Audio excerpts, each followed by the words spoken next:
Une jeune fille a été retrouvée morte dans son propre appartement, situé dans un immeuble de standing sécurisé 24 heures sur 24. La police a tenté de résoudre ce mystère macabre pendant 2 semaines, et ce n'est qu'avec l'aide de dizaines de bandes de vidéosurveillance qu'ils ont découvert la triste vérité. Sacha Samsudéan est née le 4 juillet 1988 à New York. Après le lycée, elle a déménagé en Floride, où elle a obtenu son diplôme d'une université locale. Après l'obtention de son diplôme, elle a décroché un emploi en tant que responsable des médias sociaux pour une agence immobilière à Orlando. Sa carrière a rapidement décollé. Elle a reçu de solides primes et récompenses pour son bon travail. Les amis de Sacha la décrivaient comme une fille amicale, douce et extravertie, avec un grand cœur. Elle était membre de plusieurs fondations caritatives et participait activement à leurs activités. Le 16 octobre 2015, dernier jour de la saison de football à Orlando, Sacha et ses amis sont allés au stade pour soutenir leur équipe favorite. Le match s'est terminé par une victoire, et le groupe est allé célébrer dans une discothèque populaire du centre-ville appelée Attic. Après y avoir passé quelques heures, Sacha a quitté la discothèque vers 1h30 du matin.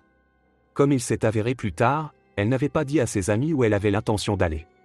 Elle aurait pu rentrer chez elle ou aller dans un autre bar. Avant de partir, elle avait prévu de prendre le petit déjeuner le lendemain avec son ami Anthony, qui était également à la discothèque ce soir-là. Le lendemain, il est arrivé au café à l'heure convenue, mais la fille ne s'est jamais présentée. Elle n'a pas non plus répondu à son téléphone portable ni aux messages sur les réseaux sociaux. Un tel comportement n'était pas typique de Sacha. Elle était toujours joignable et n'aurait pas ignoré Anthony, surtout quand ils avaient convenu de se rencontrer à l'avance. Au début, il pensait qu'elle était simplement en train de se remettre de la soirée de la veille, mais plusieurs heures ont passé et il n'y avait pas de réponse. Alors, le jeune homme s'est sérieusement inquiété pour Sacha. Anthony, accompagné de 2 des amis les plus proches de Sacha, s'est rendu dans son appartement, situé dans le complexe d'appartements sécurisés d'Uptown Place, où elle louait un logement depuis 6 mois. Lorsqu'ils sont arrivés devant chez elle, ils ont trouvé la voiture de la fille garée sur le parking. À l'intérieur de la voiture, les amis ont remarqué une boîte de jouets pour enfants. Ce jour-là, Sacha était censé se rendre à une fête prénatale chez des connaissances, mais le cadeau était toujours dans la voiture. Lorsqu'ils sont arrivés devant la porte de l'appartement, ils ont commencé à frapper et à appeler Sacha, mais ils n'ont obtenu que le silence. Tout cela semblait extrêmement inquiétant, et les amis ont décidé d'appeler le 911. L'équipe est arrivée chez elle vers 20h. Les policiers ont demandé au gardien d'ouvrir la porte de l'appartement avec une clé de secours et sont entrés à l'intérieur. À première vue, il n'y avait aucun signe de lutte dans l'appartement, mais dès que les policiers sont entrés dans la chambre, une découverte macabre les attendait. Le bras et les cheveux de Sacha dépassaient de sous la couverture sur le lit. Il était clair presque immédiatement que la police était confrontée à un meurtre. Il y avait des signes évidents de strangulation sur son cou. De plus, son t-shirt déchiré était posé à proximité. Le même qu'elle portait au stade. Cela pourrait indiquer que l'attaque a eu lieu immédiatement après que Sacha soit rentrée chez elle. Le pendentif qu'elle portait toujours était également arraché de son cou. Pour les proches et les amis de Sacha, cet événement a été un véritable choc. Elle avait toujours été une personne gentille et joyeuse, et il était tout simplement incompréhensible qu'on puisse lui faire du mal de manière aussi cruelle. Lors de leur entretien avec la police, sa famille et ses amis n'ont pu citer une seule personne avec laquelle Sacha aurait pu avoir des problèmes. Les enquêteurs ont commencé leur recherche de preuves et la première chose qu'ils ont remarquée était l'odeur persistante de déterge dans l'appartement. Le placard contenant les produits chimiques ménagers était ouvert. Cela indiquait que l'auteur cherchait à effacer les traces de sa présence. Il a toutefois partiellement réussi. Les enquêteurs ont également trouvé un emballage vide de contraceptifs dans le couloir et une empreinte de chaussures près du lit de la jeune fille. Une fois dans la salle de bain, ils ont constaté que l'abattant des toilettes était relevé, bien que la jeune fille vive seule. Les experts y ont découvert une empreinte digitale qui n'appartenait pas à Sacha. Aucun autre indice n'a été trouvé dans l'appartement. De plus, il n'y avait ni clé, ni smartphone, ni sac à main appartenant à Sacha. Peu après, le rapport des médecins légistes est arrivé. Ils ont confirmé que la jeune fille était décédée par strangulation. L'un des médecins a déclaré n'avoir jamais vu de blessure aussi grave au cou que dans ce cas. Cela semble indiquer que l'agresseur était physiquement bien préparé. De plus, les experts ont déterminé que Sacha avait été agressé sexuellement. Ils ont également réussi à trouver un échantillon d'ADN d'un homme inconnu sur le corps de la jeune fille. Malheureusement, il n'y avait aucune correspondance avec lui dans les bases de données. Pendant ce temps, les enquêteurs ont commencé à rechercher des témoins et ont d'abord interrogé le gardien de sécurité qui était de service cette nuit-là. Il s'agissait de Stephen Duxbury, un ancien marine de 33 ans. La direction du complexe d'appartements avait engagé des hommes avec une expérience impressionnante dans la police, l'armée et d'autres services spécialisés, mais cela n'a pas suffi à protéger Sasha. Stephen a déclaré qu'il avait vu la jeune fille cette nuit-là. Il a dit qu'elle était très ivre et avait essayé d'entrer dans le bâtiment, mais elle n'y était pas parvenue. La jeune fille avait perdu ses clés, son badge et son smartphone. Selon les règles, le gardien ne pouvait pas lui ouvrir la porte sans un laissez-passer, une pièce d'identité ou une preuve de résidence. Pour cette raison, Stephen a refusé de la laisser entrer. Quelque temps plus tard, il est parti pour une patrouille de routine et a remarqué que Sasha était parvenue à pénétrer dans l'enceinte après tout. Il a supposé que la jeune fille était entrée dans le bâtiment avec un autre résident, qui avait ouvert la porte avec son laissez-passer, mais la jeune fille s'est retrouvée face à un nouveau problème. Pour entrer dans l'appartement, elle avait besoin d'une clé, qu'elle n'avait pas.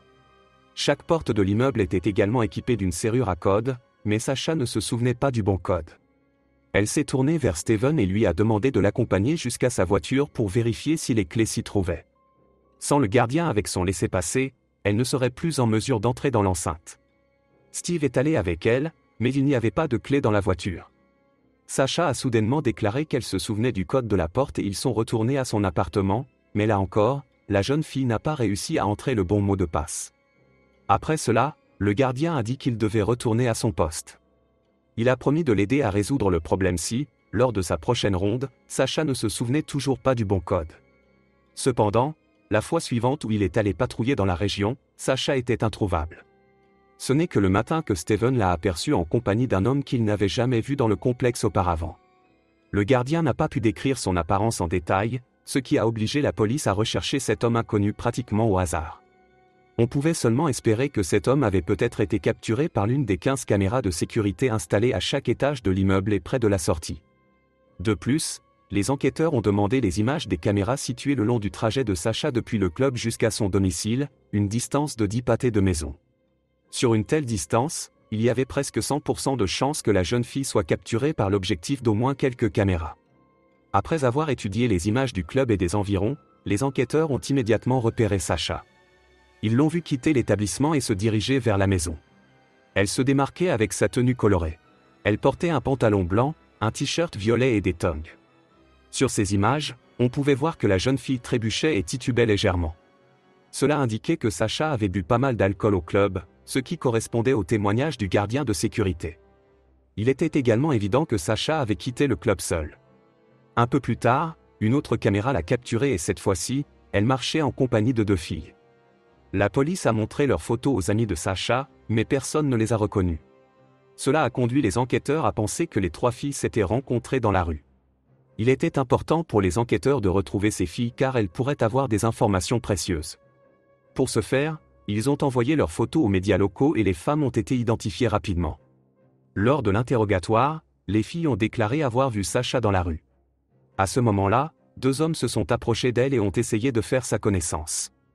Étant donné qu'il était tard dans la nuit, les filles ont eu peur pour Sasha et ont décidé de rentrer chez elle avec elle. Cela les a aidés à se débarrasser de ces hommes ennuyeux. Après avoir marché pendant un certain temps, les filles ont suggéré à Sasha d'appeler un Uber, car elle n'avait ni téléphone ni autres effets personnels avec elle. Elles sont allées avec elle jusqu'à sa maison et ont attendu qu'elle rentre chez elle. Étant donné qu'elle n'avait pas de laissez-passer, Sasha a dû attendre qu'un autre résident lui ouvre la porte.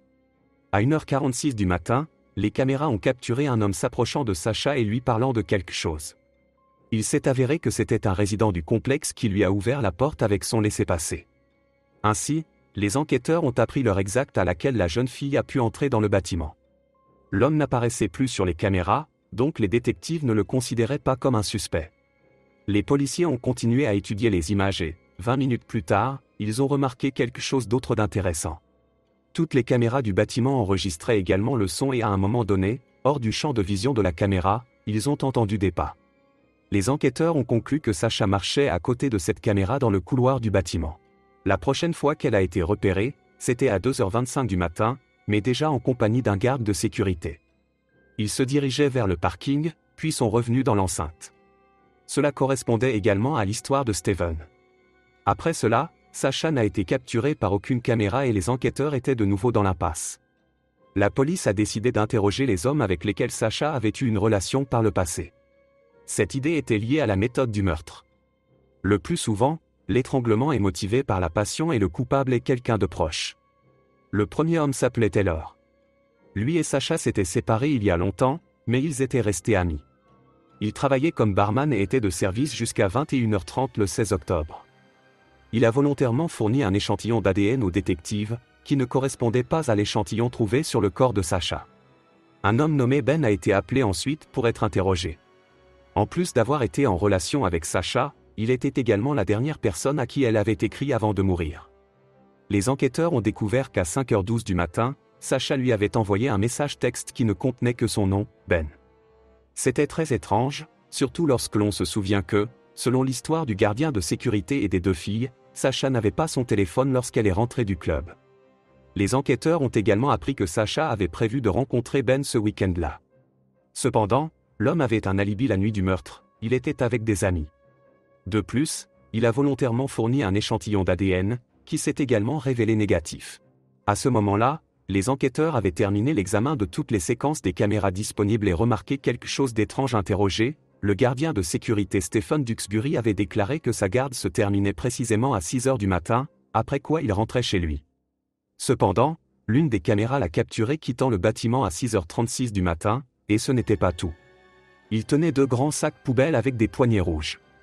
Exactement les mêmes se trouvaient dans l'appartement de Sacha. Après avoir parlé à la direction de l'immeuble, la police a appris que ce n'était pas la responsabilité des gardiens de sécurité de sortir les poubelles. Une question logique se pose alors: pourquoi Steven était-il en retard d'environ 1 heure pour le travail, cachant ce fait à la police et transportant des sacs poubelles apparemment pris dans l'appartement de Sacha? Compte tenu de tous ces éléments suspects, les enquêteurs ont proposé un interrogatoire au détecteur de mensonges au gardien de sécurité. Lorsqu'on lui a demandé s'il était déjà entré dans l'appartement de Sacha, Steven a répondu par la négative et la machine a enregistré un mensonge. Ensuite, on lui a demandé s'il savait comment Sacha était morte. 3 questions différentes ont été posées. A-t-elle été empoisonnée, attaquée avec un objet tranchant ou étranglée? À la dernière question, le pouls de Stephen a augmenté brusquement. L'information sur la cause de la mort de la fille n'avait été divulguée nulle part et le gardien ne pouvait tout simplement pas le savoir. Même lorsque la police est venue dans l'appartement de Sacha avec les autres gardiens, ils n'ont pas été autorisés à entrer. Il s'avère que Stephen ne pouvait connaître la bonne réponse que s'il était dans l'appartement de la jeune fille au moment du meurtre. Malgré tout cela, il est presque impossible de condamner une personne sur la base d'un seul résultat au détecteur de mensonges, il fallait donc que la police recherche des preuves supplémentaires. Les enquêteurs ont demandé à Stephen de leur montrer les chaussures qu'il portait cette nuit-là. Il leur a fourni une paire de chaussures, et leur semelle ne correspondait pas à l'empreinte trouvée dans l'appartement de Sacha. Cependant, les détectives ont également obtenu un mandat de perquisition pour son appartement, où ils ont trouvé d'autres chaussures, qui correspondaient exactement. De plus, l'empreinte digitale trouvée sur les toilettes de l'appartement de Sacha correspondait à celle de Stephen.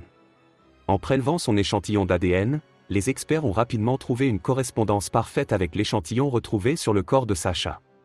La police a appris des détails encore plus horribles après avoir examiné le téléphone de Stephen. Vers 5h du matin, il recherchait sur Google comment ouvrir rapidement une serrure à combinaison. La même serrure avait été installée sur la porte de l'appartement de Sacha. Les détectives ont finalement découvert une morsure profonde sur le bras de Stephen, ainsi que de nombreuses égratignures sur son corps. Tout cela a suffi pour arrêter l'homme et le mettre en accusation pour meurtre. Avec ce jeu de preuves, personne ne doutait plus d'une condamnation. Selon l'enquête, Stephen a vu que Sacha était fortement intoxiqué et a décidé d'en profiter. Après avoir attendu un certain temps après que la fille soit entrée dans son appartement, il a ouvert la serrure électronique, puis a abusé et tué la jeune fille. Une seule question reste floue. À en juger par les morsures et les égratignures sur le corps de Stephen, Sacha a lutté et a très probablement crié. Comment se fait-il que personne parmi les voisins n'ait entendu cela? La maison dans laquelle elle vivait était assez ancienne et l'isolation phonique devait être extrêmement médiocre. Après avoir fini avec Sacha, Stephen a commencé à effacer ses traces.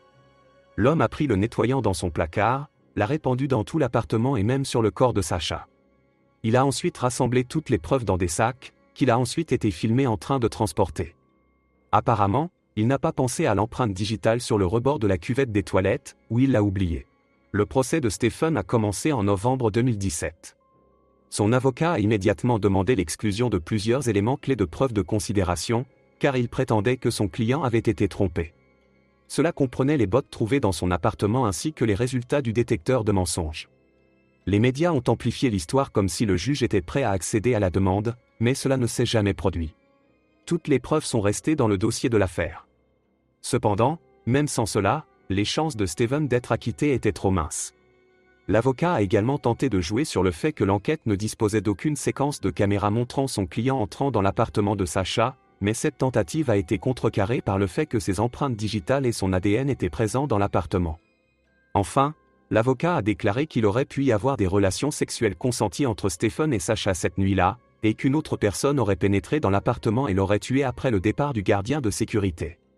Bien sûr, cette tentative est également restée sans suite. Le procès a duré seulement une semaine, ce qui est très court selon les normes américaines. Après 4 heures de délibération, le juge a prononcé un verdict, la réclusion à perpétuité pour meurtre et 15 ans supplémentaires pour effraction et vol. Après le prononcé du verdict, les parents de Sacha ont prononcé un discours. Ils ont remercié la police pour son enquête rapide et de qualité et ont présenté leurs condoléances à la mère de Steven, qui était présente à l'audience. Ils ont souligné que les parents de Steven avaient également perdu leur enfant ce jour-là. Peu de temps après, la famille de Sacha a poursuivi en justice la direction du complexe, qui était responsable de la sélection des gardiens de sécurité, ainsi que le fabricant des serrures codées. Au cours des procédures, il est apparu que d'autres résidents du complexe s'étaient plaints à plusieurs reprises des attouchements de Stephen, mais la direction n'avait pris aucune mesure.